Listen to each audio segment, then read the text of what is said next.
பொண்டாட்டிய வாழ்க்கையில பாதியும் மனசுல பாதியும் நினைக்கிறவன் தான் புருஷன். கல்யாணமே ஒரு தெய்வீகமே, சம்சாரமே அதன் சந்தோஷமே, ஒரு வானும் நிலவும் பிரிந்து வாழுமா?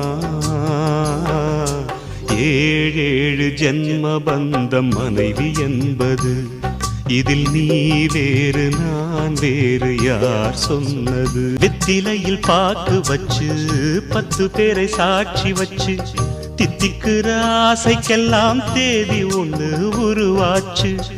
அக்னிய சாட்சி வச்சு கைவிரலை சேர்த்து வச்சு, இன்பம் துன்பம் இரண்டிலுமே இணைந்திருக்க முடிவாச்சு. பள்ளியறை பள்ளியிலே படிக்கும் இன்ப வேதம், பிள்ளைமணி செல்வங்களே அன்னை தந்தை கீதம்.